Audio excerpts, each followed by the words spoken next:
তারা 3 মাসের মধ্যে নির্বাচন করবেন, সেই ব্যবস্থা তারা করবেন। তো এর জন্য পূর্বের সহযোগিতা আপনাকে দেবেন, জনগণকে দেবেন, আইন শৃঙ্খলা দায়িত্ব আপনাদের। আমার খুব পরিবেশ জানতে যখন আমি দেখেছি যে আমাদের ছাত্ররা তারা ট্রাফিক পুলিশের দায়িত্ব পালন করছে, আমি তাদের ধন্যবাদ দিতে চাই। আমি যখন দেখেছি যে তারা অত্যন্ত ম্যাজরিটির সঙ্গে, শ্রদ্ধার সঙ্গে, মেধার সঙ্গে তারা তাদের দায়িত্ব পালন করছে, তার কর্মসূচি দিচ্ছে এবং তারা তাদের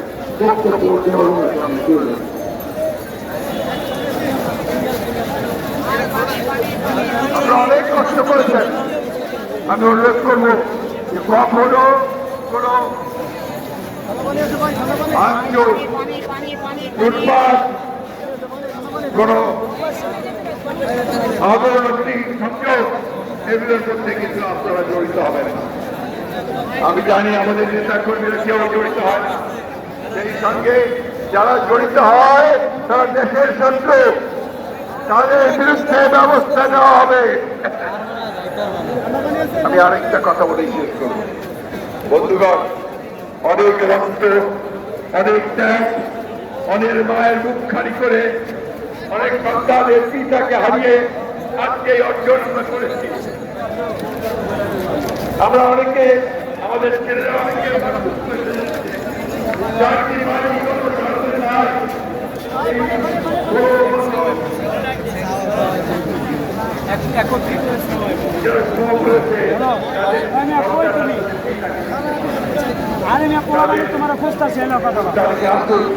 তাদের কথা চিন্তা করে যারা এই পথে প্রাণ দিয়েছে তাদের প্রতি শ্রদ্ধা দেখাতে আমরা আজকে সমস্ত ইনচার্জের বিরুদ্ধে ঐক্যবদ্ধ হই, ছাত্রদের সঙ্গে একতাবদ্ধ হয়ে আমরা এই বিজয়কে সুসংহত করি।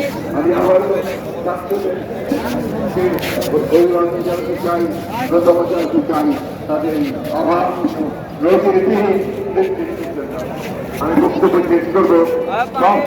বলি এটি আমাদের 31 দফা দিয়েছিল, 31 দফার মধ্যে পরিষ্কার করে বলা হয়েছিল যে আমরা গণতান্ত্রিক রাষ্ট্র নির্মাণ করতে চাই। সরকারের কথা বলা হয়েছে, আমরা বলেছি যে পার্লামেন্টের পদ্ধতি আছে তাকে পরিবর্তন করে আমরা দ্বিকক্ষ বিশিষ্ট পার্লামেন্ট নিয়ে আসবো। আমরা যুবকদের জন্য কর্মসংস্থানের ব্যবস্থা করব, শিল্প গড়ে তুলব। আরেকটা কথা আমি আপনাদের প্লিজ বলতে চাই, সেটি হচ্ছে যে অনেকখান থেকে আমাদের কাছে অভিযোগ এসেছে যে শিল্পের উপরে অনেকে আপনারা আঘাত করছে, আক্রমণ করছে, গার্মেন্টস শিল্পগুলোর উপরে আক্রমণ করছে। এরা দেশের শত্রু, এরা কোনো আন্দোলনকারী হতে পারে না, তাদেরকে রুখে দেওয়ার দায়িত্ব আমাদের সকলে।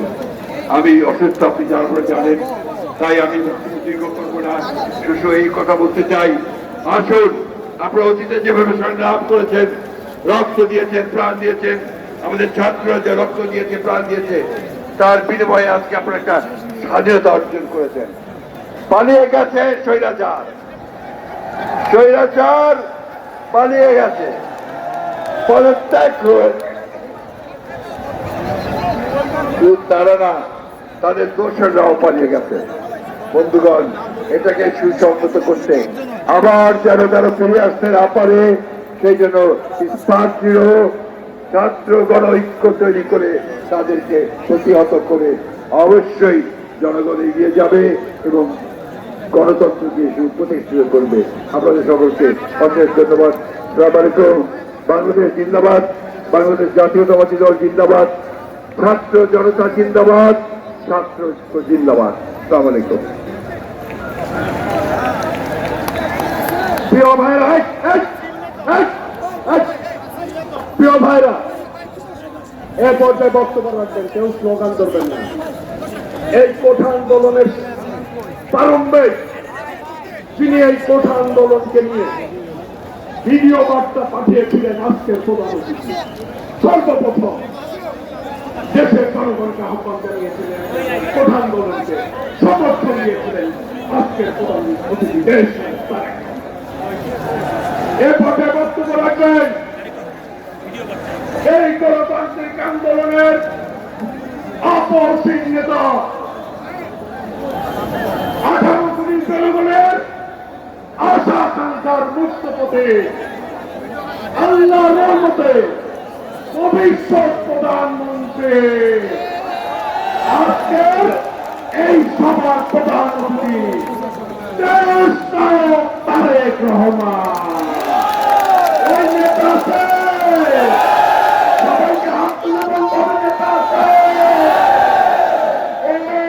এই সেই নেতা তারেক রহমান, তারেক রহমান,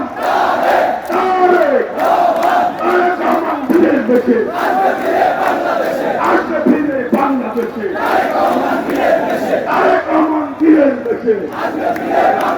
ওই নেত্রী আছে, সবাইকে হাত তুলে বলতে হবে নেত্রী আছে। ওই সেই নেত্রী খালেদা জিয়া, খালেদা স্বাধীনতার ঘোষক দিয়া, লাও লাও লাও সালাম বাংলাদেশের অপর নাম, স্বাধীনতার অপর নাম, গণতন্ত্রের অপর নাম। প্রিয় ভাইরা, বক্তব্য রাখছেন প্রধান অতিথি দেশ নায়ক তারেক রহমান। সবাই বসে বসে, সবাই বসে ধৈর্য সহকারে বক্তব্য শুনুন।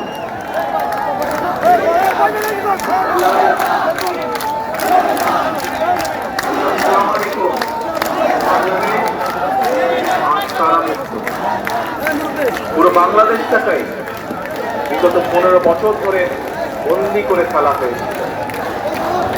আয়না ঘর মুক্ত আজ আমাদের প্রিয় বাংলাদেশ। বিরোধী মতে মানুষকে আয়না ঘরে আটকে রাখতে হতো, আজ উন্মুক্ত হয়েছে গণতন্ত্রের দ্বার। আজ মুক্ত স্বাধীন প্রিয় বাংলাদেশ। প্রিয় বাংলাদেশের সাহসী ছাত্র জনতাকে বিরচিত অভিনন্দন। প্রিয় দেশবাসী, আপনাদের ঐক্যবদ্ধ আন্দোলনে গণহত্যাকারী হাসিনা দেশ ছেড়ে পালিয়েছে। প্রমাণ হয়েছে আবারও মুক্তিযুদ্ধের বাংলাদেশ কখনো পরাজয় মানে না, মানতে পারে না এবং মানবে না। বাংলাদেশের পক্ষের শক্তি ঐক্যবদ্ধ থাকলে কোন অপশক্তি বাংলাদেশকে দমিয়ে রাখতে পারবে না ইনশাআল্লাহ। 1971 এর মুক্তিযুদ্ধ আর 2024-এর মুক্তিযুদ্ধ, উভয় মুক্তিযুদ্ধেই জনগণের বার্তা একটি। কি সেটি? সেই বার্তা হলো শর্ত দিয়ে স্বাধীনতা হয় না। স্বাধীনতা প্রিয় জনগণ স্বাধীনতা অর্জন কিংবা স্বাধীনতা রক্ষায় কোন শর্ত মানে না, মানতে রাজি না। গণহত্যাকারী স্বৈরাচারী হাসিনা পালিয়ে যাবার পরে বাংলাদেশ থেকে, প্রিয় বাংলাদেশ থেকে আমি যত মানুষের সাথে কথা বলেছি, প্রতিটি মানুষ অনুভূতি প্রকাশের প্রথম উচ্চারণ ছিল বাংলাদেশ স্বাধীন হয়েছে। স্বাধীন বাংলাদেশ থেকে বলছি। দেশ এবং জনগণকে স্বাধীন করতে গিয়ে চোখে মুখে বুকে গুলি আলিঙ্গন করা আবু সাইদ কিংবা মুগ্ধের মতো হাজারো ছাত্র ছাত্রী, তরুণ তরুণকে প্রাণ বিসর্জন দিতে হয়েছে। আহত হয়েছেন অসংখ্য অগণিত মানুষ। এর ভিতরে ছাত্র ছাত্রী রয়েছে, এর ভিতরে রয়েছেন সাধারণ মানুষ, গৃহিণী, এর ভিতরে রয়েছেন রাজনৈতিক নেতা কর্মী বৃন্দ। গণতন্ত্রের বিজয়ের ইতিহাসে এই মানুষগুলো স্মরণীয় হয়ে থাকবে। ছাত্র জনতা এই বিপ্লবে দেশের সকল শ্রেণী পেশার মানুষ সেদিন রাজপথে নেমে এসেছিলেন। গণতন্ত্রের পক্ষে রাজনৈতিক দলের নেতাকর্মীদের পাশাপাশি একজন মা যেমন তার সন্তানকে কোলে নিয়ে সেদিন রাজপথে সামিল হয়েছিলেন, একইভাবে শিক্ষক, সাংবাদিক, বুদ্ধিজীবী, সাংস্কৃতিক কর্মী, শ্রমিক সহ সকল শ্রেণী পেশার মানুষ সেদিন রাজপথে নেমে এসেছিলেন। 52, 71 কিংবা 90 এর মতন দেশের ছাত্র সমাজ বিজয় নতুন আরেকটি অমর ইতিহাস রচনা করেছেন। ছাত্র জনতা ঐক্যবদ্ধ বিপ্লবের মধ্য দিয়ে 2024 সালের 5ই আগস্ট বাংলাদেশ দেখেছে আরেকটি বিজয়। আমি বিএনপি সহ গণতান্ত্রিক আমি প্রতিটি রাজনৈতিক দলের পক্ষ থেকে দলমত নির্বিশেষে অভিনন্দন জানাই বাংলাদেশের বীর জনতাকে। প্রিয় দেশবাসী, হাজারো শহীদের রক্তের বিনিময়ে অর্জিত স্বাধীনতার গৌরবকে কালেমা মুক্ত করার ষড়যন্ত্র এরই ভিতরে আবার শুরু হয়ে গিয়েছে। দেশকে গণতন্ত্রের উত্তরণের চলমান প্রক্রিয়াকে বাধাগ্রস্ত করতে সারা দেশে অস্থিতিশীল পরিবেশ সৃষ্টির ষড়যন্ত্র স্পষ্ট হয়ে উঠছে। প্রশাসনের প্রতি আহ্বান, শক্ত হাতে আইন শৃঙ্খলা নিয়ন্ত্রণ করুন, প্রতিটি মানুষের নিরাপত্তা নিশ্চিত করুন। ধর্ম, বর্ণ পরিচয়ের কারণে কেউ যেন নিরাপত্তাহীনতায় না থাকে, সবার আগে সেটি নিশ্চিত করতে হবে। দেশের বর্তমান পরিস্থিতিতে বিএনপি সহ বাংলাদেশের গণতন্ত্রের পক্ষের দলগুলো দৃষ্টি আকর্ষণ করে বলতে চায়, ষড়যন্ত্রকারীদের এই নৈরাজ্যের কাছে আমরা হার মানতে পারি না।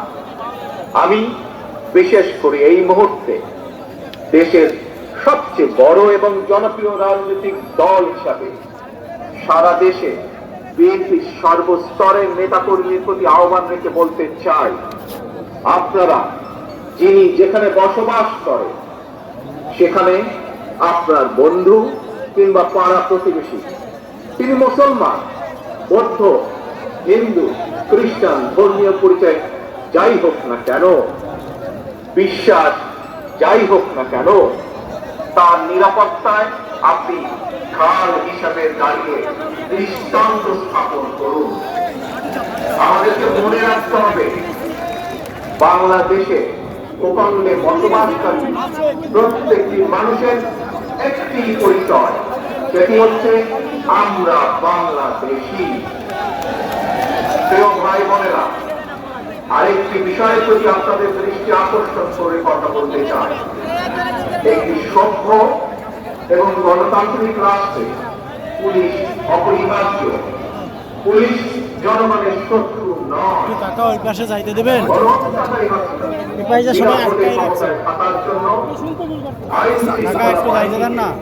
জনগণের শত্রু হিসাবে সবাই এই পাশে দাঁড়ানো আছে,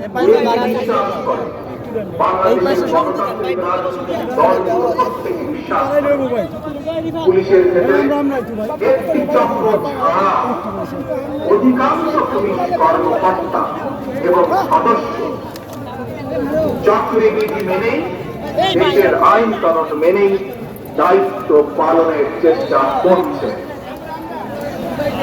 আকিরার পালনের পরে বর্তমানে সুকৌশল একটি চক্র পুলিশের মনোবল ভেঙে দেওয়ার ষড়যন্ত্র লিপ্ত হয়েছে। পুলিশকে অকার্যকর করে দেওয়া গেলে দেশকে অস্থিতিশীল করা সহ ধর্মীয় সংখ্যালঘু জনগোষ্ঠীর মনে নিরাপত্তা সৃষ্টি করা, নিরাপত্তাহীনতা সৃষ্টি করা সহ অস্থিতিশীলকারীদের আমি হুঁশিয়ার করে দিয়ে বলতে চাই, পুলিশ কিংবা ধর্মীয় সংখ্যালঘু জনগোষ্ঠী আজ থেকে এই মুহূর্ত থেকে হামলা কিংবা নৈরাজ্য বন্ধ করুন। এমনকি কেউ বিএনপির নাম ব্যবহার করে কোনো অপকর্ম করতে চাইলে তাকে ধরে আইনে হাতে তুলে দিন। কোন পুলিশের বিরুদ্ধে কোন সুনির্দিষ্ট অভিযোগ থাকলে সংশ্লিষ্ট কর্তৃপক্ষের কাছে যথা নিয়মে অভিযোগ দায়ের করুন। দেশবাসীর প্রতি আমার বিনীত আহ্বান, কেউ দয়া করে নিজের হাতে আইন তুলে নেবেন না। প্রতিহিংসা, প্রতিশোধে লিপ্ত হবেন না দয়া করে। বিচারের ভার নিজ হাতে দয়া করে তুলে নেবেন। কেবল দৃষ্টান্ত অনুসরণ নয়, নিজেই দায়িত্বশীলতা এবং মানবাধিকার দৃষ্টান্ত স্থাপন করুন। প্রিয় ভাই বোনেরা, অতীত সমালোচনা কিংবা নৈরাজ্যের বদলে নৈরাজ্য কোনো সমাধান হতে পারে না, বরং বিশ্বের সঙ্গে তাল মিলিয়ে আমাদেরকে এগিয়ে যেতে হবে। শাসন প্রশাসনকে সময়োপযোগী করে গড়ে তোলা এখন সবচাইতে গুরুত্বপূর্ণ সময়ের দাবি। জ্ঞান ভিত্তিক রাষ্ট্র সমাজ নির্মাণের লক্ষ্যে নিয়োগ কিংবা প্রমোশনে মেধার সর্বোচ্চ অগ্রাধিকার থাকতে হবে। দেশকে আমদানি নির্ভর কিংবা বৈদেশিক নির্ভরতা থেকে বের করে আনতে হবে আমাদেরকে। দেশে উৎপাদন এবং উৎপাদনের প্রযুক্তিগত নির্ভরতা বাড়াতে হবে। দেশে কর্মসংস্থান তৈরি করে বেকার সমস্যার সমাধান দ্রুতই চেষ্টা করতে হবে সমাধান করার জন্য। গার্মেন্টস, শ্রম, ঔষধ, আউটসোর্সিং সহ সম্ভাবনাময় খাতগুলোকে নিয়ে রপ্তানির বাজারের আওতা আমাদেরকে যে কোনো মূল্যে বাড়াতে হবে। প্রযুক্তি নির্ভর এবং কর্মমুখী শিক্ষা ব্যবস্থা চালু করে দেশে বিদেশে শ্রম বাজারের প্রতিযোগিতায় টিকে থাকার মতো দক্ষ এবং মেধাবী প্রজন্ম গড়ে তুলতে হবে। স্বাস্থ্য চিকিৎসা ব্যবস্থাকে আধুনিক এবং বাস্তবসম্মত করার লক্ষ্যে প্রাথমিক স্বাস্থ্য সুরক্ষা নীতির উপরে অবশ্যই গুরুত্ব দিতে হবে। সবার জন্য সুবিচার নিশ্চিত করতে আইনের শাসন নিশ্চিত করা অবশ্যই প্রয়োজন এবং নিশ্চিত করা হবে। প্রিয় ভাই বোনেরা, দেশে কিংবা প্রবাসী এমন অনেক বাংলাদেশি রয়েছে যারা জ্ঞানে বিজ্ঞানে অভিজ্ঞতায় সমৃদ্ধ। প্রচলিত রাজনৈতিক ব্যবস্থায় বিজ্ঞদের অনেকেই সংশ্লিষ্ট হতে চান না। সুতরাং এইসব গুণী মানুষদেরকে রাষ্ট্র পরিচালনায় ও নীতি প্রণয়নে অন্তর্ভুক্ত করতে জাতীয় সংসদে উচ্চকক্ষ চালু করার প্রস্তাব বাংলাদেশ জাতীয়তাবাদী দল রেখেছে। রাজনৈতিক এবং রাষ্ট্র পরিচালনায় গুণগত পরিবর্তন আনতে না পারলে আমাদের আজকের এই বিপ্লব কাঙ্ক্ষিত ফল মিলবে না। প্রিয় ভাই বোনেরা, 12.5 কোটি ভোটারের অধিকার কেড়ে নিয়েছিল স্বৈরাচার। গত 15-16 বছর ধরে জনগণের উপরে স্বৈরাচার শাসন চাপিয়ে দিয়েছিল। স্বৈরাচার গণহত্যাকারী হাসিনার পতনের মধ্যে দিয়ে হাজারো শহীদের রক্ত রঞ্জিত বিপ্লবের প্রথম ধাপ সফল হয়েছে মাত্র। ছাত্র জনতা এই রক্ত ছড়া বিপ্লবের চূড়ান্ত লক্ষ্য একটি বৈষম্যহীন গণতান্ত্রিক বাংলাদেশ। তাই বিপ্লবের লক্ষ্য বাস্তবায়নে দ্রুততম সময়ের মধ্যে জাতীয় নির্বাচন অনুষ্ঠান করতে হবে। দ্রুততম সময়ের মধ্যে জনগণের ভোটে নির্বাচিত প্রতিনিধিদের কাছে ক্ষমতা হস্তান্তর করতে হবে। স্বৈরাচার হাসিনা পতনে রক্ত রঞ্জিত বিপ্লবকে সার্থক এবং সফল করে আসল নাগরিক হিসাবে আমরা আরো দায়িত্বশীল আচরণ করি। বিভেদ, বিরোধ, হিংসা, প্রতিহিংসা নয়, আসল সবাই মিলে রাষ্ট্র এবং সমাজে মানবিক মর্যাদা, সামাজিক সুবিচার প্রতিষ্ঠা করার নতুন প্রজন্মের জন্য একটি দুর্নীতিমুক্ত একটি নিরাপদ গণতান্ত্রিক বাংলাদেশ আমরা গড়ে তুলে সর্বোচ্চ চেষ্টা। সর্বশেষে আমি আমার দলের নেতা কর্মী সমর্থক শুভাকাঙ্ক্ষীদের উদ্দেশ্যে বলতে চাই, আমরা সকলে ঐক্যবদ্ধ থাকলে তারুণ্যের জন্য যে তারুণ্য নেতৃত্বে আর বাংলাদেশের বিপ্লব সফল হয়েছে, আমরা সকলে ঐক্যবদ্ধ থাকলে আগামী দিনে বাংলাদেশের জন্য তারুণ্যের একটি নিরাপদ ভবিষ্যৎ আমরা গড়তে পারব। সবাই যার যার এলাকায় জনগণের সঙ্গে রাখবে, জনগণকে সঙ্গে রাখবে, কারণ জনগণের একটি সকল ক্ষমতার বাংলাদেশ জাতীয়তাবাদ জিন্দাবাদ।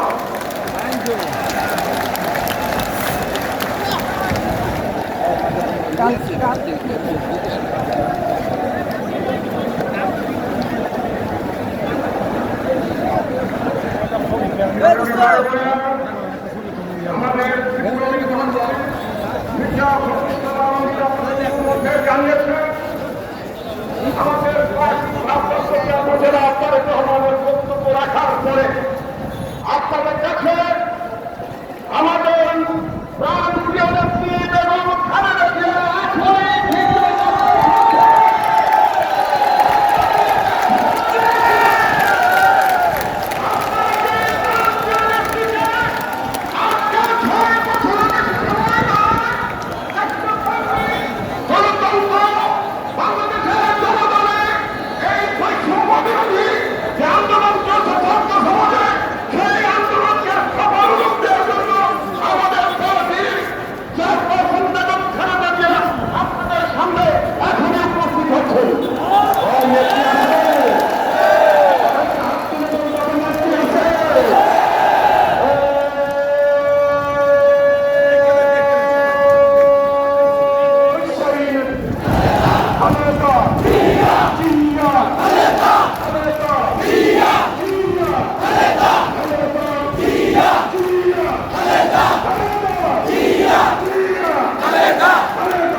কারাবন্দী অবস্থায় আপনারা আমার কারামুক্তি ও রোগ মুক্তির জন্য সংগ্রাম করেছেন, দোয়া করেছেন, সেই জন্য আমি আপনাদের সকলকে ধন্যবাদ জানাচ্ছি।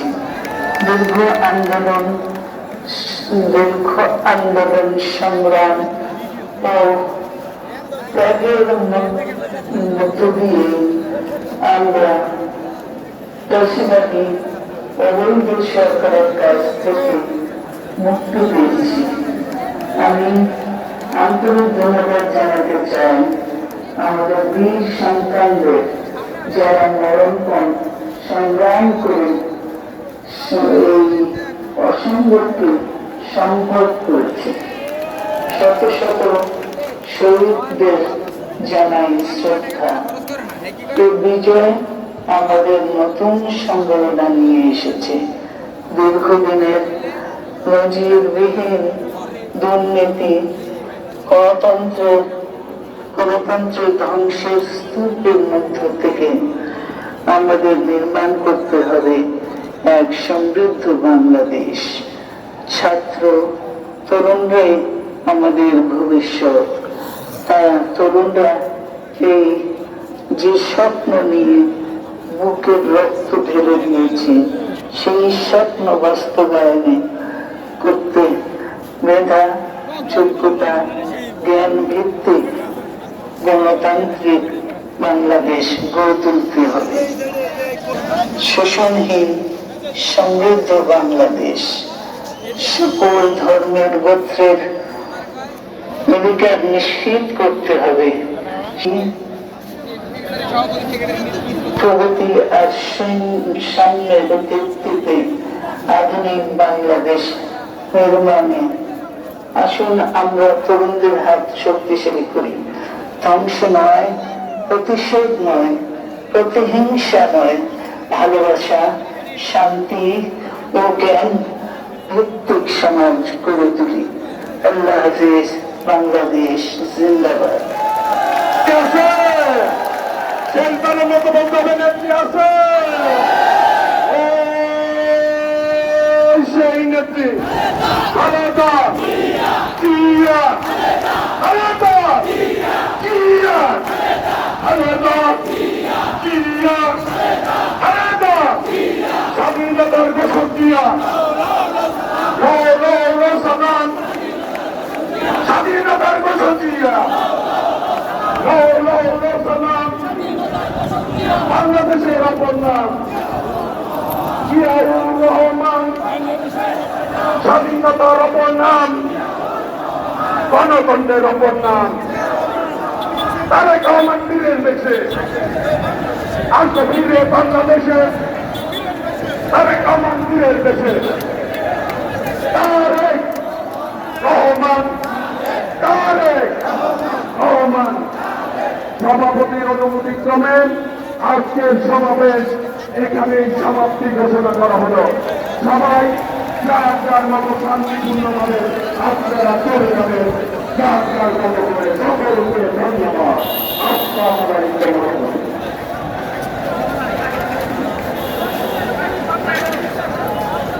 সবুজ, সুমন ভূঁইয়া এবং সবুজের নেতৃত্বে মিছিল আসতে ধন্যবাদ।